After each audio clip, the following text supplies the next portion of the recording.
Parents, what's a story your kids told you that you thought was just a lie until you later found out actually happened? My wife teaches kindergarten and my son attends kindergarten at the same school. I brought them a tire, the size of a monster truck tire, to play on in their don't ask why. Weird idea, but they loved it. So we cleaned it up, scrubbed it, and I drilled holes in it so the water would drain when it rained. Few days ago, it's just me and my son. I asked how his day was and he said, blah blah fun, blah blah ate lunch, blah blah fun, blah blah Xavier got his finger stuck in the tire, blah blah fun. So I asked him to back up and he just repeats that his friend Xavier got his finger stuck in the tire in one of the holes we drilled for draining. I told him that sounded sad. And he said, yes it was and it rained. So I thought, poor kid. So I said, wow, poor kid. Did you get him a raincoat?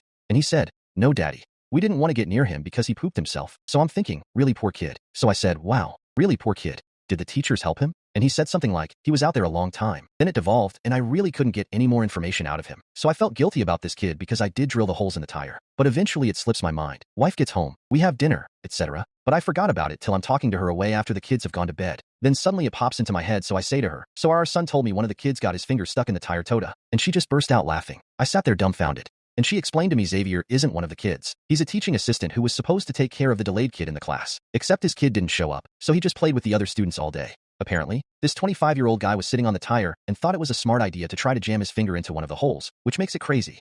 Thinking a little kid could get their finger almost made sense. But for an adult finger, it's almost a miracle he could get it in without breaking a bone. Anyways, apparently he got his finger in there and couldn't pull it out, and they couldn't pick up or move the tire. And the guy was stuck out there for hours. And yes, it did rain. And yes, he really did poop himself. My wife said all the kids kept watching him out the window as it rained. Eventually, they called emergency, and she said she was gone at lunch when they arrived. Xavier was gone when she got back, and the guy didn't come back to school that week. We still don't know how they got his figure.